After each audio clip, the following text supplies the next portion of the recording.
اگر حدیث قدسی ڈائریکٹ اللہ کا فرمان ہے تو وہ قرآن میں کیوں نہیں؟ ضروری نہیں ہے کہ اللہ کے تمام فرامین قرآن ہی میں ہو. یہ آپ کو کس نے کہہ دیا؟ قرآن میں کئی ایک ایسی چیزیں ہیں جو اللہ تعالیٰ نے سنت کے ذریعے سکھائی ہیں.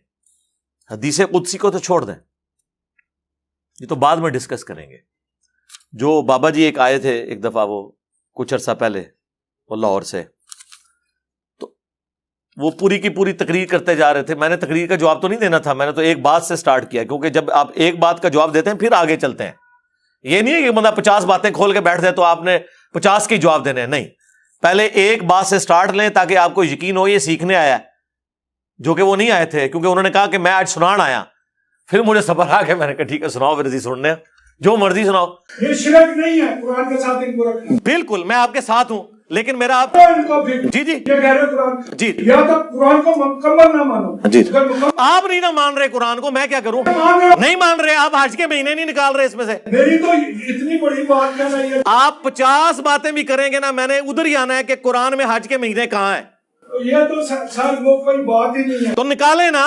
میوے کتنے تو دو پا گئے. نہ سرکار نہ. یہ چیزیں ان چیزوں کا علم نہیں ہے، یہ انسانوں کی لکھی ہوئی ہے نا، اماموں کی لکھی ہوئی ہے. آپ کوئی شے نہیں میری نظر میں جو سمجھتا ہوں قرآن کے سامنے حدیث. تو قرآن کو آپ کیوں نہیں مانتے پھر؟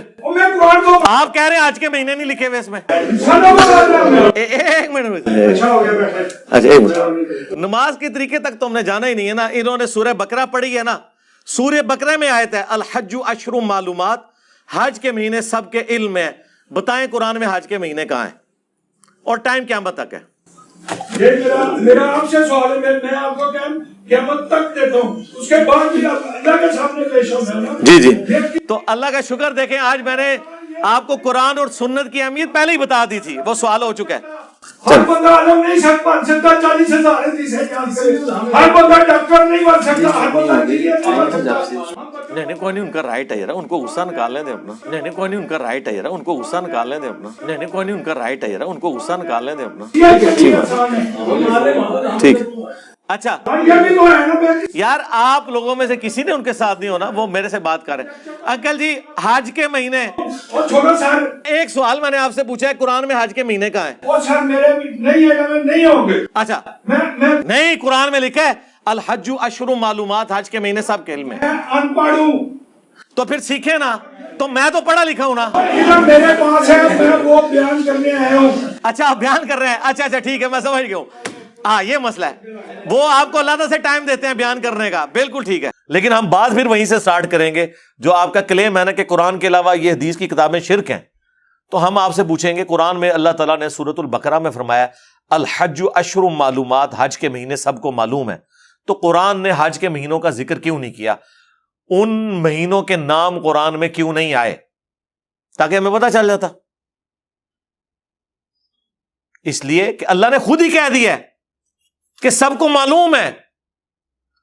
اگر قرآن میں نازل ہوئے ہوتے نا تو یہ آیت یوں ہوتی کہ حج کے مہینے آپ کو بتا دیے گئے ہیں پہلے ہی. یہاں ہے کہ سب کو معلوم ہے، یعنی قرآن کے نزول سے پہلے بھی سب کو معلوم ہے حج کے مہینے کون سے ہیں، شوال، ذوالقعدہ اور ذوالحجہ. کیونکہ رمضان کے بعد لوگ حج کی تیاری شروع کر دیتے تھے، پیدل جو سفر کرنا ہوتا تھا. ویسے تو وہ ایکٹیویٹیز ذوالحجہ میں جا کے ہوتی ہے، لیکن وہ حج کے مہینے سارے ہیں، وہ شمار ہوتے ہیں. تو قرآن نے ہمیں سنت کی طرف دھکیلا. خود قرآن میں اللہ تعالیٰ فرماتا ہے جب تم اذان دیتے ہو تو تمہاری اذان کا مذاق اڑاتے ہیں. اسی طریقے سے سورۃ الجمعہ میں آیا کہ جب جمعے کے لیے اذان دی جائے تو مسجد کی طرف جاؤ. تو اذان کے الفاظ کدھر ہیں؟ قرآن میں کہیں الفاظ آئے ہیں اذان کے؟ سنت میں آئے ہیں. تو اس کا مطلب ہے کہ قرآن تو سنت کو پہلے ہی مانی ہوئی ہے. اسی لیے غامدی صاحب نے جملہ صحیح بولا تھا کہ سنت قرآن پر مقدم ہے. یہ مقدم سے مراد افضلیت والا نہیں، یعنی سنت پہلے تھی، قرآن بعد میں نازل ہوا ہے. مجھے بتائیں یہ جو حج یا عمرہ کے موقع کے اوپر، خصوصاً حج تمتع کے لیے جانور قربان کرنا، یہ سنت ابراہیمی ہے نا؟ ایسا ہی ہے نا؟ حج سنت ابراہیمی ہے نا؟ تو یہ جو حج کی جو سنت ابراہیمی ہے، یہ قرآن کے نازل ہونے کے بعد سے ہے یا قرآن کے نازل ہونے سے پہلے سے ہے؟ پہلے سے. قرآن میں موجود ہے. ملت ابیکم ابراہیم ہوا سماکم المسلمین من قبل وفی ھذا، پیروی کرو اپنے باپ ابراہیم کی ملت کی جس نے قرآن کے نزول سے پہلے تمہارا نام مسلم رکھا تھا، اور اس کتاب میں بھی اللہ نے تمہارا نام مسلم رکھا۔ یہ قرآن میں بھی آ گیا کہ ابراہیم جو ہے، ہو سکتا ہے کل نو کوئی کہے کہ جی دسو ایک کتنے لکھے ہے کہ ابراہیم قرآن سے پہلے کے ہیں، یہ بھی قرآن لکھا ہے۔ ملت ابیکم ابراہیم ہوا سماکم المسلمین من قبل وفی ھذا، اس سے پہلے ابراہیم نے تمہارا نام مسلم رکھا، اور اس کتاب میں بھی اللہ نے نام مسلم رکھا۔ اچھا، ابراہیم قرآن سے پہلے ہیں تو حج تو پہلے سے چل رہا ہے، اس کا مطلب ہے سنت ابراہیمی قرآن سے مقدم ہے، پہلے سے چل رہی ہے۔ سنت ابراہیمی جو چل رہی تھی اس کو قرآن نے آ کے انڈورس کیا، جو غلطیاں تھیں وہ ہائی لائٹ کی، نبی الاسلام کے ذریعے شریعت کی خرابیاں دور کی گئیں۔ سمجھ آ گئی آپ کو بات؟ سمجھ آ رہی ہے نا؟ ہاں، تو یہ قرآن ہی نے ہماری رہنمائی کی ہے سنت کی طرف۔ تو وہ سوال کیا تھا؟ ہاں، حدیث قدسی۔ تو لہٰذا اب یہ تو سوال بہت چھوٹا رہ گیا نا، تو جتنی سنتیں ہیں، نماز کا طریقہ، حج کا پورا طریقہ، نماز میں پڑھے جانے والے اذکار، یہ سب کی سب چیزیں سنت سے ٹرانسفر ہوئی ہیں۔ اسی میں اگر ایک حدیث قدسی بھی ٹرانسفر ہو گئی تو کوئی فرق پڑتا ہی نہیں۔ قرآن میں ہے کہ ہم نے تمہیں مکے میں حکم دیا تھا کفو ایدیکم، سورہ النساء میں، کہ اپنے ہاتھوں کو بندہ رکھنا ہے، جہاد کی اجازت مدینے میں ملے گی، لیکن پورے قرآن میں کہیں آیت موجود نہیں کفو ایدیکم۔ اگر یہ لکھا ہوا ہے قرآن میں کہ ہم نے مکے میں حکم دیا تھا کہ تم نے ہاتھوں کو بندہ رکھنا ہے، تو کسی مکی صورت میں یہ آیت ہونی چاہیے تھی، نہیں ہے، سنت کے ذریعے حکم دیا گیا تھا۔ تو اسی طریقے سے نبی علیہ السلام نے بھی کچھ اللہ تعالیٰ کے فرامین جو وحی غیر مطلوب کے ذریعے یعنی سنت کے ذریعے حضور تک باتیں پہنچی، جیسا نماز کا طریقہ حضرت جبرائیل نے آ کے حضور کو سکھایا، اور نبی علیہ السلام نے امت کو سکھایا، حضرت جبرائیل کو اللہ نے سکھایا۔ تو اب آپ کہیں گے نماز کا طریقہ اگر اللہ نے سکھایا تھا تو قرآن میں کیوں نہیں ہے؟ سمجھ آئی بات کی؟ اگر نماز کا طریقہ اللہ نے سکھایا تھا تو قرآن میں کیوں نہیں ہے؟ اس لیے کہ سنت میں آ گیا۔ تو حدیث قدسی اگر اللہ کا فرمان تھی تو قرآن میں کیوں نہیں ہے؟ اس لیے کہ سنت میں آ گئی۔ جس طرح مسلم شریف میں حدیث قدسی ہے مشہور کہ اللہ تعالیٰ فرماتا ہے میں نے نماز اپنے اور اپنے بندے کے درمیان برابر تقسیم کر لی ہے، آدھی میرے لیے آدھی اس کے لیے۔ جب میرا بندہ کہتا ہے الحمدللہ رب العالمین، میں کہتا ہوں میرے بندے نے میری حمد کی۔ جب وہ کہتا ہے الرحمن الرحیم، تو میں کہتا ہوں میرے بندے نے میری ثنا بیان کی۔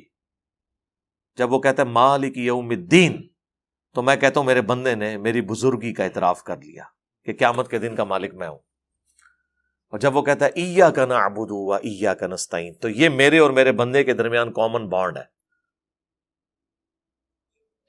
یہ کامن بانڈ ہے، ایاک نعبد و ایاک نستعین، عبادت تیری کریں گے، دعا تجھ سے مانگیں گے۔ اور جب وہ کہتا ہے اہدنا الصراط المستقیم صراط الذین انعمت علیہم غیر المغضوب علیہم ولا الضالین آمین، تو میرے بندے نے جو مجھ سے مانگا میں نے اسے عطا کر دیا۔ تو یہ حدیث قدسی ہے کہ میں نے نماز اپنے اور اپنے آدھی تقسیم، یعنی آدھی اس طرح ہے کہ 3 آیتیں اس طرف ہیں، 3 آیتیں اس طرف ہیں۔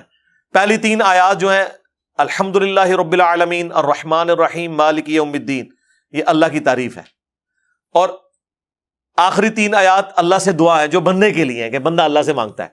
ایاک نعبد و ایاک نستعین تو کامن ہو گیا نا، اہدنا الصراط المستقیم صراط الذین انعمت علیہم غیر المغضوب علیہم ولا الضالین آمین، اور ایاک نعبد و ایاک نستعین یہ میرے اور میرے بندے کے درمیان کامن ہے، اور یہ کامن بھی ایسا کامن ہے کہ اس آیت کا بھی سینٹر ہو جاتا ہے۔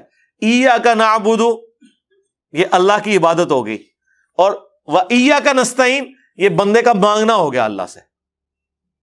تو سورہ فاتحہ ایگزیکٹ 2 ٹکڑے ہو جاتی ہے، إِيَّاكَ نَعْبُدُ وَإِيَّاكَ نَسْتَعِينُ۔ وَإِيَّاكَ نَسْتَعِينُ میں جو واو ہے نا، یہ ہے سینٹر سورہ فاتحہ کا۔ آدھی اس طرف اللہ کی ساری تعریف ہے، اس کی عبادت اور اس کے چرچے، اور آدھی اس طرف اس سے دعائیں ہیں۔ تو یہ حدیث قدسی ہے۔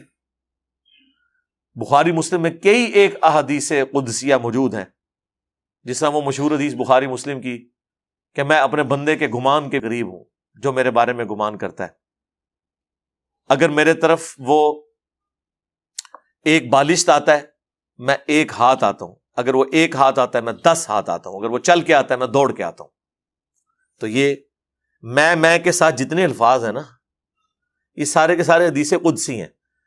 حدیث قدسی اس حدیث کو کہتے ہیں کہ جو فرمان اللہ کا ہوتا ہے لیکن زبان نبی علیہ السلام کی ہوتی ہے.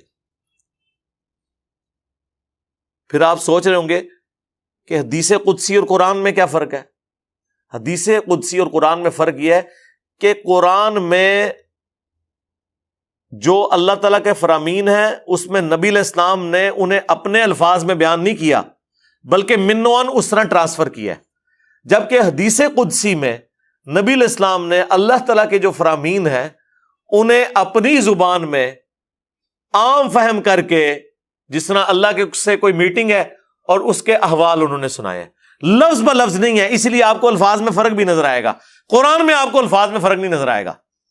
احادیث میں آئے گا ایک ہی حدیث قدسی مختلف جگہ ہوگی، تھوڑے بہت الفاظ کے فرق کے ساتھ ہو. وہ راویوں کا بھی ہو سکتا ہے فرق، اور نبی علیہ السلام اس کو ایکسپلین کرتے ہوئے بھی اس میں آپ کے اوپر کوئی obligation نہیں ہے کہ آپ نے ورڈ بائی ورڈ ہی اس طرح بتانا ہے. کچھ چیزیں ورڈ بائی ورڈ بھی بتائی ہیں، جس طرح بخاری مسلم میں آیا کہ ابن مسعود کہتے ہیں کہ نبی علیہ السلام ہمیں نماز کا تشہد اس طرح سکھاتے تھے جس طرح قرآن، التحیات للہ والصلوات والطیبات، یعنی ورڈ بائی ورڈ سکھائے. بعض چیزیں دعاؤں میں بھی ورڈ بائی ورڈ ہیں، بعض بالمفہوم ہے. ذہن میں رکھیے گا.